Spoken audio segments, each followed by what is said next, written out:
नमस्कार एंड सत श्री अकाल। स्वागत है आप सभी का in part 2 of competency based questions of chapter polynomials. और इन वीडियोस का पर्पस क्या है दोस्त? आपको सोचना कैसे है वो सिखाना, आपकी कॉम्पिटेंसी बिल्ड करना, आपको आपके कंफर्ट जोन के बाहर थोड़ा सा पुश करके कुछ नया सीखने के लिए, कुछ नया सोचने के लिए मजबूर करना। एज यूजुअल हम लोग एक सवाल से चालू करेंगे। भाई, जो ट्रेंड चला हुआ आया है उसको हम कैसे तोड़ सकते हैं। बस एक छोटी सी रिक्वेस्ट है यार आप लोगों से, अगर आपको ये वीडियो डायरेक्टली रेकमेंड हो गई है, यूट्यूब ने गलती से सही काम कर दिया, आपको वीडियो रेकमेंड कर दी, तो यार आप प्लेलिस्ट को ना पूरा का पूरा देखना। फर्स्ट चैप्टर के मैंने 4 पार्ट डाले हैं, सेकंड चैप्टर का सेकंड पार्ट है, इसके बाद एक पार्ट और आएगा। ऐसे ही मैं हर चैप्टर को कवर करूंगा। आपको बेटा चैनल को सब्सक्राइब करके रखना है, क्योंकि these videos will genuinely develop your competency and will teach you how to think and you will become a learner। और अगर तुम सोचना सीख गए ना बेटा, तुम टॉप अपने आप मार जाओगे, तुमको नंबर्स के पीछे भागने की जरूरत नहीं पड़ेगी। बेटा, अक्षय नाम का एक बालक है जिसने पी से ना एक ऐसे पत्थर फेंका, और पत्थर बेटा इस तरीके से पाथ पे चला है, पैराबोलिक पाथ कवर किया है पत्थर ने। तो पी से उसने फेंका, क्यू पे आके वो लैंड कर गया। अब इंफॉर्मेशन को पढ़ेंगे और फिर डिकोड करेंगे और जो भी कॉन्सेप्ट आता है उसको अप्लाई करेंगे। Sort of a case based question type है बेटा ये। इंफॉर्मेशन अपने को क्या दी गई है? Graph is parabolic where the sum of the zeros is 1। ठीक है, ये जो पैराबोलिक ग्राफ है मतलब ये क्वाड्रेटिक पॉलिनोमियल होगा, इसके जो जीरोस है उनका सम 1 है and sum of squares of its zeros is 25। तो आपको पी और क्यू के कोऑर्डिनेट बताने हैं सबसे पहले। तो बेटा मान लेते हैं ये a x square plus b x plus c type का कोई क्वाड्रेटिक पॉलिनोमियल होगा जिसके जीरोस क्या है बेटा? अल्फा और बीटा है। ठीक है, मान लेते हैं, मान सकते हैं ना। अब अपने को दिया क्या हुआ है बेटा कि अल्फा प्लस बीटा अपने को दिया हुआ है 1 के बराबर, और alpha square plus beta square अपने को दिया हुआ है 25 के बराबर। अब अपने को बेटा यहां पर इन दोनों को साइमल्टेनियसली सॉल्व करके अल्फा और बीटा की वैल्यूज निकालनी है। अगर अल्फा और बीटा की वैल्यूज निकल गई तो बेटा ये दोनों के दोनों पॉइंट्स के कोऑर्डिनेट्स मेरे को इजीली पता चल जाएंगे। अब देखो यहां पर आपने ऐसी चीज नहीं सॉल्व करी है तो मैं आपको दिखा देता हूं कि कैसे करना है। बेटा अल्फा प्लस बीटा दिया हुआ है, अल्फा माइनस बीटा की खोज के लिए निकलो, है ना, फिर तुम साइमल्टेनियसली बहुत इजीली सॉल्व कर पाओगे। तुम बोलोगे सर अल्फा माइनस बीटा की खोज के लिए कैसे निकले? तो बेटा देखो, जो गिवन चीज है ना, सेकंड गिवन चीज है, इसी को ही यूज करेंगे। अगर मैं पहली इक्वेशन के साथ सास बहू और साजिश कर दूं, आप सोचोगे सर ये सास बहू और साजिश है, थोड़ा सा फेमिलियर हो जाओ मेरे साथ, समझ आ जाएगा। एसबीएस यानी कि सास बहू साजिश का मतलब है स्क्वायरिंग बोथ साइड्स। तो यहां पर बेटा दोनों साइड पे स्क्वायर मारोगे तो इसका स्क्वायर यानी कि alpha square plus beta square plus 2 alpha beta should be equal to 1 का स्क्वायर यानी कि 1। Alpha square plus beta square की वैल्यू आपको पता है, डाल दो। 25 plus 2 alpha beta is equal to 1। यहां से मेरे को बताओ 2 अल्फा बीटा क्या होगा? -24। रुक जाओ, आप बोलोगे सर 2 अल्फा बीटा क्यों निकाला? क्योंकि अब मैं क्या करने वाला हूं, इसको बोलते हैं बेटा प्यारी सी मैनिपुलेशन कर दी। ठीक है, ये आप भी सीख जाओगे। अल्फा माइनस बीटा की खोज के लिए अल्फा माइनस बीटा के होल स्क्वायर तक पहुंचता हूं। अल्फा माइनस बीटा का होल स्क्वायर क्या होगा बेटा? Alpha square plus beta square यानी कि 25, और फिर -2 अल्फा बीटा आता है। इसलिए मैंने अल्फा बीटा की वैल्यू नहीं निकाली, 2 अल्फा बीटा ही रखे रहने दिया, क्योंकि वही डायरेक्टली यूज हो जाएगा। माइनस ऑफ दिस यानी कि +24 यानी कि 49। तो अब तुम देखो अल्फा माइनस बीटा का होल स्क्वायर तुमको 49 मिल गया, तो यहां से अल्फा माइनस बीटा बेटा 7 भी हो सकता है और -7 भी हो सकता है। तो अब एक बारी इनको हम लोग साइमल्टेनियसली सॉल्व कर देते हैं। बेटा अल्फा प्लस बीटा तुम्हारा 1 है ना, ये चीज तुमको आती होगी। अल्फा माइनस बीटा तुम्हारा 7 के बराबर है, मान लेते हैं, पहले 7 लेते हैं। यहां पर दोनों को ऐड करेंगे तो बीटा एलिमिनेट हो जाएगा, तो 2 alpha will be equal to 8। तो यहां से अल्फा आ जाएगा 4। अल्फा के 4 आते ही तुमको समझ आ जाएगा बीटा की वैल्यू क्या हो जाएगी? -3, है ना। तो अल्फा आ गया अपना 4, बीटा आ गया अपना -3। अगर मैंने alpha plus beta is equal to 1 और अल्फा माइनस बीटा 7 लिया, एक बारी बेटा यहां पर अल्फा माइनस बीटा को -7 ले लो। ठीक है, अल्फा माइनस बीटा को -7 ले लो और अब सॉल्व करो। दोनों चीजें तुमको समझनी, दोनों केसेस इंपॉर्टेंट है। बाद में यहां से तुम ऑब्जर्व करोगे चीजों का, नेक्स्ट टाइम ये सवाल करोगे तो तुमको समझ आ जाएगा क्या जल्दी आंसर कैसे निकालना है। यहां पर दोबारा ऐड करो तो 2 alpha will be equal to 1 -7 that is -6। तो यहां पे बेटा तुमको अल्फा क्या मिला? -3। अल्फा मिला -3। और अब देखो बीटा क्या हो जाएगा? अगर अल्फा माइनस बीटा -7 है तो बीटा किसके बराबर हो जाएगा तुम्हारा? 4 के बराबर नहीं हो जाएगा सिंपली? तो देखो यहां पर भी वही वैल्यूज है जो यहां पर हैं, बस वो रिवर्स हो गई, इंटरचेंज हो गई आपस में, उससे फर्क नहीं पड़ रहा। आपके पॉइंट सुनना, आपने एक बार इसको अल्फा बोल दिया, एक बार इसको बीटा बोल दिया, एक बार इसको अल्फा बोल दिया, बीटा बोल दिया, तो यहां पर बेटा अगर आप एक ही वैल्यू लेकर भी सॉल्व करते हैं ना तो आपको आंसर मिल जाता। तो यहां पर अब बेटा ये ऑब्वियस सी बात है, नेगेटिव वाला पॉइंट है तो ये हो जाएगा आपका -3,0 और ये हो जाएगा आपका 4,0। पहला वाला सवाल आपका सॉल्व हो चुका है। सेकेंड सवाल क्या कह रहा है, बहुत लॉजिकल सवाल है बेटा सेकेंड वाला, how far the stone landed. अगर एक यूनिट, इस जो आपको ग्राफ दिया हुआ है, एक यूनिट अगर 20 मीटर के बराबर है तो स्टोन कितनी दूर जाके गिरा है, ये आपसे पूछा है। यहां से लेके यहां तक का डिस्टेंस बताओ। ये 3 यूनिट है, ये 7 यूनिट है, तो क्या ये टोटल 7 यूनिट्स नहीं हो गया? और एक यूनिट अगर 20 के बराबर है तो ये किसके बराबर हो जाएगा? 140 मीटर। यही आपका सेकंड पार्ट का आंसर है। ठीक है, थोड़ा सा दिमाग खुल गया है ना, आसान था सवाल। अब बेटा बढ़िया बढ़िया चीजें चालू होने वाली हैं। अब मैं तुमको साइंस के अराउंड खिलाऊंगा और तुमको बहुत बढ़िया बढ़िया चीजें सोचने के लिए, समझने को मिलने वाली हैं। अब बेटा मेन अपना काम चालू हो रहा है और यही फिर थर्ड पार्ट में कंटिन्यू भी होगा और थर्ड पार्ट इसका लास्ट पार्ट होगा। फिर हम लोग पेयर ऑफ लीनियर इक्वेशन करेंगे। देखो एक ना सवाल तुम्हारे सामने बना रहा हूं मैं, ऐसे सवाल तुमको ना बहुत सारे क्वेश्चन बैंक्स में भी दिखेंगे। क्या सवाल आएगा बेटा कि तुम लोगों को ना एक ना ग्राफ दे देगा कुछ, मान लो मैंने ऐसा कुछ तुमको ग्राफ दे दिया और मैंने बोल दिया कि यार ये है ax² plus bx plus c का ग्राफ, और फिर मैंने तुमसे पूछा सवाल क्या है, find sign of a b and c। तुम बोलोगे अरे सर एक सिर्फ ग्राफ देके ए बी सी का साइन कैसे पता लगाया जा सकता है? It's a very very logical thing to solve these kind of problems. आपको वही चीजें यूज करनी है जो आप जानते हो। अब मैं आपको एक प्रो टिप दे रहा हूं, अगर तुमको कहीं पर भी, चाहे वो तुम्हारा क्वेश्चन बैंक को एनसीईआरटी एग्जाम्पलर में ऐसे भर भर के सवाल है, और एनसीईआरटी एग्जाम्पलर तुमको पता है सीबीएसई अपने करिकुलम में लिखती है कि एनसीईआरटी के साथ साथ बच्चे को एनसीईआरटी एग्जाम्पलर जरूर करनी है, और ऐसे साइंस वाले क्वेश्चन बोर्ड एग्जाम में आते हैं।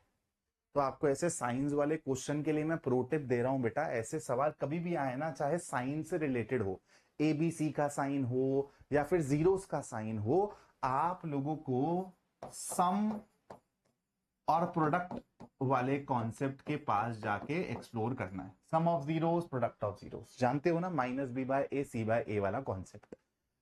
तो अब बेटा मेरे को एक छोटी सी बात बताओ कि अगर मैं तुमसे बोलता हूं यहां पर 2 जीरोस जो तुमको दिख रहे हैं वो स्पॉट करो, तो तुम लोग बोलोगे सर जीरोस कैसे स्पॉट करते हैं ग्राफ में जहां पर एक्स एक्सिस को कट या टच कर जाए? तो एक ये भैया है, एक ये भैया है। तुम मेरे को बता सकते हो ये क्या नेगेटिव होगा? ये वाला जीरो नेगेटिव होगा और ये वाला जीरो पॉजिटिव होगा। देखना कितना लॉजिकल तरीका है सोचने के लिए। तुमको कोई रटने रटाने की जरूरत नहीं है, सारी चीजें तुमको चमक जाएंगी, बस ध्यान से मेरे को सुनना और फिर उसको अप्लाई करना जब सवाल लगा रहोगे। ये जीरो नेगेटिव है, देख के पता चल रहा है ये जीरो पॉजिटिव है। अब मेरे को एक बात बता दो, ये जीरो की वैल्यू क्या होगी, कैसे पता चलेगी कि ये ओरिजिन से कितना डिस्टेंस पे है? ये वाला भी, ये वाला भी। तो यहां पर मेरे को बताओ जो ये पॉजिटिव जीरो है उसका मैग्नीट्यूड बड़ा होगा या फिर ये जो नेगेटिव जीरो है उसका मैग्नीट्यूड बड़ा होगा? मैग्नीट्यूड की बात कर रहा हूं, मतलब ये कटिंग यहां पर बड़ी है या फिर यहां पर बड़ी है? तो तुम बोलोगे सर पॉजिटिव वाले जीरो के लिए कटिंग बड़ी है, तो मतलब जब तुम इसको बोल दो बेटा बीटा और इसको बोल दो अल्फा, ठीक है, तो अल्फा तुम्हारा पॉजिटिव है, बीटा तुम्हारा नेगेटिव है। सबसे पहली ऑब्जर्वेशन तुमने ये करी, और तुमने फिर ये देखा कि अगर मैं इन दोनों को ऐड करूंगा तो इसका साइन क्या होगा? ऑब्वियस सी बात है, अल्फा और बीटा दोनों के दोनों ऑपोजिट साइन के हैं, एक पॉजिटिव है एक नेगेटिव है। जोन सा साइन वाला बंदा डोमिनेट करेगा वही तो अल्फा प्लस बीटा का साइन होगा। अगर नेगेटिव वाला डोमिनेट करेगा तो alpha plus beta would be negative. जैसे मान लो एक नंबर है 5 और एक है -2, ध्यान से सुनना। अब 5 प्लस -2 करोगे यानी कि 5 -2 ही करोगे तो 3 आएगा, पॉजिटिव नंबर आ रहा है क्योंकि 5 ने डोमिनेट किया 2 के ऊपर।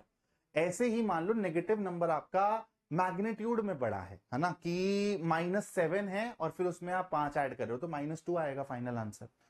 तो आप लोगों का जो ये नंबर्स हैं ये ऑपोजिट साइंस के हैं, तो इनका समेशन का साइन किस पे डिपेंड करता है कि यहां पर इन दोनों में से मैग्नीट्यूड किसका बड़ा। मैग्नीट्यूड का मतलब क्या है, साइन को हटा के देखो कि कौन सा नंबर आपको बड़ा दिख रहा है। तो यहां पर आपको दिखा कि यार ये कम है ये ज्यादा है, तो मतलब ऑब्वियस सी बात है कि पॉजिटिव नंबर डोमिनेट करेगा, तो अल्फा प्लस बीटा का साइन क्या होगा, पॉजिटिव होगा। बोलो हाँ या ना। इतनी कहानी क्लियर हो गई सभी को। और ये चीज तो सबसे पहले आपको ऑब्जर्व करनी चाहिए, क्योंकि ए का साइन तो बेटा आपको ऑलरेडी पता है कि आप कैसे देखते हो। अगर सीधा यू तो ए ग्रेटर देन जीरो, उल्टा यू तो ए लेस देन जीरो। तो यहां पर मेरे को देख के बताओ इस ग्राफ के अकॉर्डिंग ए ग्रेटर देन जीरो होगा ना। तो ये चीज तो आपको पहले ही स्टेप से पता थी। तो ए का साइन तो हमने निकाल लिया। अब बेटा सम किसके बराबर होता है, माइनस बी बाय ए के बराबर होता है फॉर एनी क्वाड्रेटिक पॉलिनोमियल। इसको पॉजिटिव रखना है, माइनस बी बाय ए पॉजिटिव आना चाहिए, और ए पॉजिटिव है दोस्त, ये चीज पॉजिटिव है। तो आप सोचो कि बी का साइन आप क्या रख सकते हो।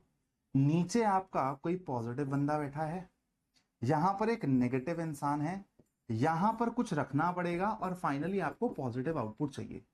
तो ऑब्वियस सी बात है, नीचे पॉजिटिव है तो ऊपर भी पॉजिटिव बनना चाहिए ना, क्योंकि पॉजिटिव कब बनता है, जब पॉजिटिव बाय पॉजिटिव हो या फिर नेगेटिव बाय नेगेटिव हो। न्यूमरेटर और डिनोमिनेटर का साइन सेम होना चाहिए। और इसी को बेटा हम लोग टर्मिनोलॉजी कैसे बोलते हैं कि आपका न्यूमरेटर और डिनोमिनेटर का नेचर सेम हो जाए। नेचर सेम मतलब कि साइन सेम हो जाए। तो ऊपर वाला भी फाइनली पॉजिटिव निकलना चाहिए। नेगेटिव है तो इसको एक नेगेटिव चाहिए मल्टीप्लाई करने के लिए, हेंस बी का साइन क्या हो जाएगा, नेगेटिव। पता चल गया। अब सी के साइन के लिए बेटा कैसे खोज करेंगे, ध्यान से सुनना मेरी बात को।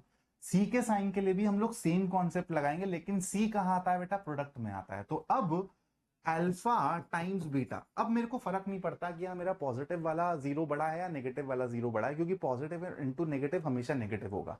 तो ये मेरा बेटा नेगेटिव दिखना चाहिए।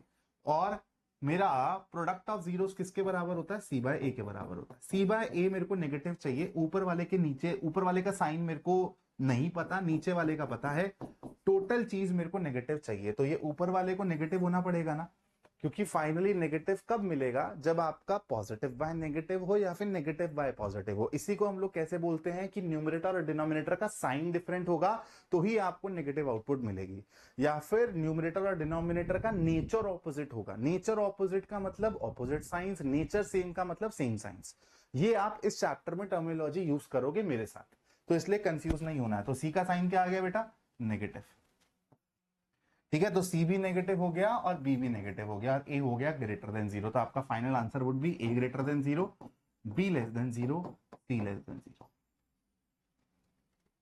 ठीक है, कहानी clear.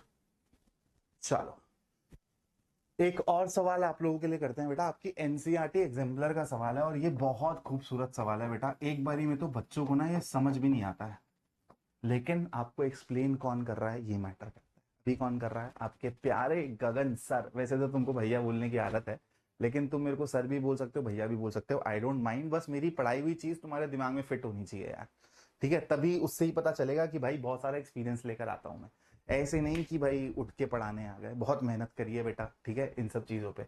The zeros of x square plus k x plus k can't be equal to zero. तो यहां पर आपको बताना है कि जीरोस, दोनों के दोनों zeros can't both be positive, can't both be negative, are always unequal, are always equal. Option तो आपको भी समझ ही नहीं आ रहे होंगे, आपको यही सोचना पड़ेगा कि इसको मैं आगे कैसे बढ़ाऊं। तो मैंने क्या बोला, जीरोस के ऊपर बात हुई है और साइन दिख रहा है तुमको, पॉजिटिव नेगेटिव। तो मैंने तुमको प्रो टिप क्या दी थी कि भाई सवाल ना ऑटोमेटिकली टूट जाएगा अगर तुम सम और प्रोडक्ट के बारे में ढंग से सोच लो। सबसे पहले तो देखो यहाँ पर एक्स स्क्वायर है, फिर के एक्स है, फिर के है। यहाँ पर एक्स स्क्वायर के आगे वन है तो ए हमारा वन दिया हुआ है, मतलब पॉजिटिव है। और यहाँ पर के है और के है और ये दिया हुआ है कि k can't be equal to zero. तो बेटा के पॉजिटिव भी हो सकता है, नेगेटिव भी हो सकता है। बात बताओ। तो अगर मैं बोल दूं कि इसके जीरोस हैं अल्फा और बीटा, तो मेरे को एक बात बताओ, अल्फा प्लस बीटा किसके बराबर होगा, माइनस के बाय वन, यानी कि माइनस के। अब के साइन पे डिपेंड करता है कि अल्फा प्लस बीटा कैसा साइन लेगा। मैं बोल के चल रहा हूं, चलो मैं पहले ले रहा हूं कि के मेरा ग्रेटर देन जीरो है। ठीक है, मैं केस वन लेके चल रहा हूं, क्योंकि के जीरो नहीं हो सकता तो पॉजिटिव नेगेटिव कुछ भी हो सकता है। अगर k ग्रेटर देन 0 है तो अब मेरे को बताओ कि इसका साइन क्या होगा, negative times something positive, negative ही होगा ना। तो सम मेरा नेगेटिव आ रहा है, दो नंबर्स ऐसे हैं जिनका सम नेगेटिव आ रहा है। फिर मैं बोलता हूं तुमको प्रोडक्ट के बारे में सोचो। प्रोडक्ट क्या हो जाएगा, c बाय ए यानी कि सिंपली k, दैट इज मेरा प्रोडक्ट आ जाएगा पॉजिटिव। तो अब दो नंबर्स ऐसे हैं बेटा जिनका सम है नेगेटिव और प्रोडक्ट है पॉजिटिव। कैपिटल S मतलब सम और कैपिटल P मतलब प्रोडक्ट। तो सोचो, दो नंबर्स जिनका सम हो नेगेटिव और प्रोडक्ट हो पॉजिटिव, अगर एक नंबर पॉजिटिव हो जाए एक नंबर नेगेटिव हो जाए तो मेरे को सम नेगेटिव मिल सकता है अगर नेगेटिव वाला बंदा डोमिनेट कर जाए, लेकिन जब मैं इनका प्रोडक्ट करूंगा तो मेरे को पॉजिटिव नहीं मिलेगा, मतलब ये वाला केस एक्सक्लूड हो गया, ये केस आप काउंट नहीं करोगे। अब ऐसा केस देखो जहां पे प्रोडक्ट पॉजिटिव मिले, या तो दोनों नंबर पॉजिटिव हो तब प्रोडक्ट पॉजिटिव होगा, या तो दोनों नंबर नेगेटिव हो तब प्रोडक्ट पॉजिटिव होगा। दोनों नंबर पॉजिटिव होंगे तो सम नेगेटिव नहीं हो पाएगा। बहुत लॉजिकली सोचना है। तो आपका एक नंबर पॉजिटिव एक नंबर नेगेटिव नहीं हो सकता और दोनों के दोनों पॉजिटिव भी नहीं हो सकते। तो यहां से हमको क्या कंक्लूजन मिला कि हमारे दोनों नंबर्स नेगेटिव होने चाहिए। ठीक है, दोनों नंबर्स नेगेटिव होने चाहिए। अब बेटा मैंने k ग्रेटर देन 0 लिया है, एक बारी k लेस देन 0 लेके देखता हूं, सोचता हूं। तो यहां पर बेटा मेरा alpha plus beta, again negative k यानी कि नेगेटिव टाइम्स नेगेटिव, तो अब मेरा अल्फा प्लस बीटा हो जाएगा पॉजिटिव नेचर का और अल्फा टाइम्स बीटा क्या हो जाएगा बेटा, नेगेटिव नेचर का। अब सोचो दो नंबर्स ऐसे आप लोगों को चाहिए बालक, आपको दो नंबर्स ऐसे चाहिए जिनका सम हो पॉजिटिव और जिनका प्रोडक्ट हो नेगेटिव। तो ये कब होगा यार, अगर मेरे को प्रोडक्ट नेगेटिव चाहिए तो सर ना तो दोनों पॉजिटिव हो सकते हैं यार, ना तो दोनों नेगेटिव हो सकते हैं। तब एक पॉजिटिव होगा और एक नेगेटिव होगा, और एक पॉजिटिव एक नेगेटिव होगा तो सम भी पॉजिटिव हो सकता है जब पॉजिटिव नंबर मेरा डोमिनेट करता है। तो यहाँ से मैं क्या कंक्लूड कर पा रहा हूँ कि मेरा एक बेटा, मान लो अल्फा मेरा पॉजिटिव हो गया तो मेरा बीटा नेगेटिव हो जाएगा, दिस इज अलाउड। इस वाले केस से समझ आ रहा है कि दोनों के दोनों नेगेटिव हो सकते हैं या फिर एक पॉजिटिव एक नेगेटिव हो सकता है। अब के की वैल्यू पे डिपेंड करता है कि अगर पॉजिटिव हुआ तो ये वाला केस हो जाएगा, नहीं तो ये वाला केस हो जाएगा, मतलब ये अलाउड केसेस हैं। आपने देखा कि दोनों पॉजिटिव यहां भी नहीं हो सकते थे, दोनों पॉजिटिव यहां भी नहीं हो सकते थे। ठीक है, तो अब ऑप्शन की तरफ देखते हैं। कांट बोथ भी नेगेटिव, नहीं यार दोनों के दोनों नेगेटिव हो सकते हैं, तो ये मेरा आंसर नहीं। आर ऑलवेज अनइक्वल, क्या ऐसा होगा कि हमेशा अनइक्वल हो? यहां पर बेटा अगर दोनों के दोनों नंबर नेगेटिव है, ठीक है, यहां तो एक पॉजिटिव है एक नेगेटिव है, तो ऑब्वियस सी बात है कि मेरे यहां पर तो इक्वल केस हो ही नहीं सकता, है ना। तो मैं यहां के बारे में सोचता हूं क्योंकि ऑप्शन सी और ऑप्शन डी वही बता रहा है, are always unequal are always equal.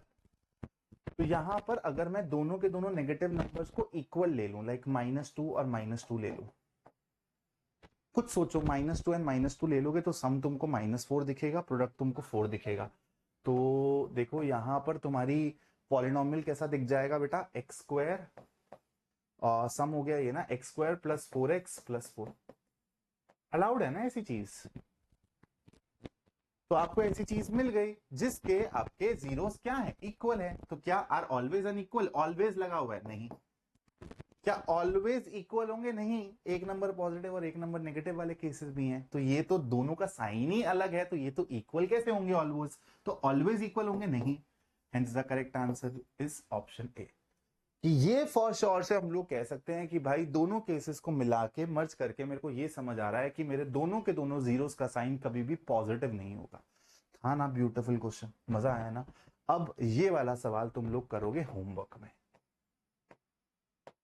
और ऐसे तुमको 4 से 5 और सवाल मैं कराऊंगा पार्ट 3 में, और उसके बाद मेरे को तुमको एक थोड़ी सी मिनिमम वैल्यू और मैक्सिमम वैल्यू के ऊपर कॉन्सेप्ट बताना है। और फिर मैं तुम लोगों को बेटा, सबसे पहले तो तुम ये सवाल देख लो, ठीक है, चाहो तो स्क्रीनशॉट ले लो। अगली क्लास में मैं सबसे पहले तो तुमको साइन वाले और सवाल करवाऊंगा, क्योंकि एनसीईआरटी एग्जाम्पलर में है, आपके पेपर में आएंगे तो आप फंस जाओगे। और उसके साथ साथ या तो ये शेप होती है या तो ये शेप होती है। आपकी बेटा एनसीईआरटी में ना एक कंप्लीटिंग द स्क्वायर करके मेथड हुआ करता था, जो अब नहीं है। ठीक है, जब आप क्वाड्रेटिक इक्वेशन पढ़ोगे तो अब आपको दो ही मेथड से सॉल्व करना है। पहले कंप्लीटिंग द स्क्वायर मेथड हुआ करता था, तो ये जो है ना, जो सबसे लोएस्ट पॉइंट है और यहाँ पे जो सबसे हाईएस्ट पॉइंट है, इसके ऊपर हम लोग अगली क्लास में थोड़ी सी चर्चा करेंगे। ये आपके बोर्ड एग्जाम से के पॉइंट ऑफ व्यू से कम रेलेवेंट है, लेकिन अगर आप ओलंपियाड एग्जाम्स या फिर 10th के बाद जाके अगर आप स्कॉलरशिप एग्जाम्स देना चाहते हैं तो आप लोगों को ये वाला कॉन्सेप्ट काम आएगा। तो इस वाले कॉन्सेप्ट के ऊपर मैं ज्यादा टाइम नहीं लगाऊंगा, 4-5 मिनट में कवर कर देंगे, लेकिन एक बेसिक रिजल्ट है जो तुम दिमाग में रख लोगे। ऐसे सवाल तुमको क्वेश्चन बैंक्स में भी दिखेंगे, तो अगर वो कॉन्सेप्ट तुम लोग दिमाग में रख लोगे तो तुम्हारा ही फायदा है यार। कुछ एक्स्ट्रा सीखने से, कुछ एक्स्ट्रा सोचने से बेटा नुकसान तो नहीं हो रहा, अपनी फाउंडेशन ही बिल्ड हो रही है, ठीक है। तो अगला जो पार्ट रहेगा वो एकदम बेटा अच्छे लेवल के क्वेश्चंस का रहेगा, तो अगले पार्ट को बिल्कुल मत मिस करना। अगर चैनल को सब्सक्राइब नहीं किया तो अभी सब्सक्राइब करो, वरना बहुत बड़ा नुकसान हो जाएगा। मैं दोबारा बोल रहा हूँ, तुम कहीं से भी पढ़ रहे हो, तुमको चैप्टर को फाइनल फिनिशिंग यहीं से ही मिलेगी। और मैं वैसे सारे ही बच्चों को इनवाइट कर रहा हूँ भाई, जिनको ऐसे सवाल करके थोड़ा सा सोच के, अलग सोच के, वो कन्वेंशनल सवालों से बोर हो गए हो और ऐसी चीजें करनी है जो कि यार बोर्ड एग्जाम से भी रेलेवेंट है और आपकी फाउंडेशन भी डेवलप कर रही है। 80 to 90% चीजें सारी की सारी बोर्ड एग्जाम से रेलेवेंट है, लेकिन जो वो 10-20% में एक्स्ट्रा करवा रहा हूं ना, वो अगर बोर्ड एग्जाम में कोई ट्रिकी सवाल आ जाए तो आप सोच पाओगे। अगर नहीं भी आया तो बेटा आप लोग आगे के लिए रेडी हो। 11th-12th में आप लोगों को बहुत स्मूथ लगेगा। आप लोग जब वो भारी भारी कॉन्सेप्ट से को फेस करोगे तो जल्दी कैच कर पाओगे, क्योंकि आप लोगों को सोचना आता है। Thank you so much for watching this video. जय हिंद दोस्तों।